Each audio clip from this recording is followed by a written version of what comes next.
fois là, il ne manquait que ça. Très mauvaise nouvelle vis-à-vis de Valverde. Alors parlant de Valverde, l'équipe, vous avez vu hier que Kylian Mbappé n'était pas au terrain. Mais les gars se posent la question à savoir pourquoi il n'a pas joué. On tient à préciser. Mbappé a été informé hier qu'il serait sur le banc contre le Barça. Puis 5 minutes après, il a informé le staff qu'il souffrait de gêne. Et il a quitté l'entraînement. Tout le monde était surpris.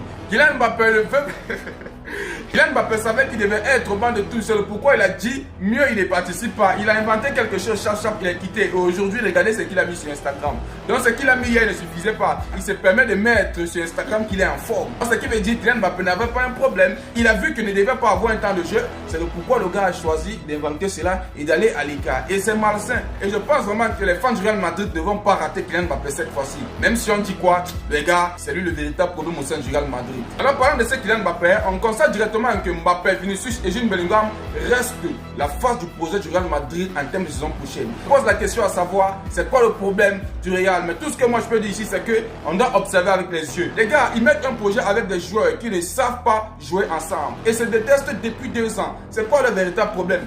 La question, elle est là. Mais bref, comme tu as précisé, on les regarde avec les yeux. Le jour qu'ils vont comprendre le véritable problème au sein du Real Madrid, les gars, ils vont ouvrir les yeux. Maintenant, là, ils sont endormis. C'est parce qu'ils arrivent. Alors, si on bascule directement au sein de José Mourinho, on tient à préciser, confirmer.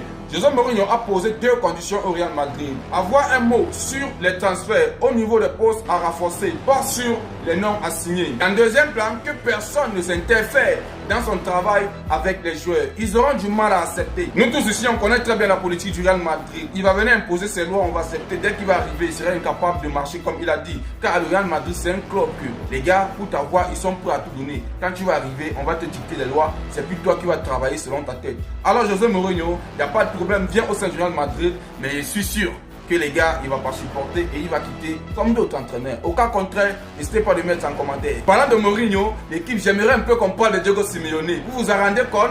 Diego Simeone, le Barça a rapporté la Liga, il dit, nous l'avons dit toute la saison, c'est la meilleure équipe du monde. Ils l'ont pleinement mérité. Hier, je regardais le match et la seule chose que je n'arrêtais pas à me demander, c'était nous avons éliminé cette équipe 2 fois. Mon Dieu.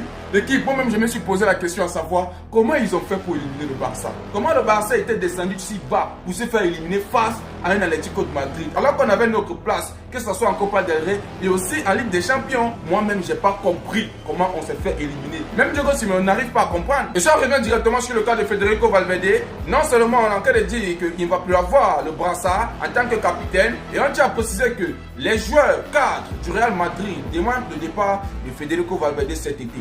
Ça veut dire que lui, il va bouger, mais Aurélien Tchouaméni, lui, va rester là parce que non seulement ça, il a l'air d'être discipliné, c'est un bosseur et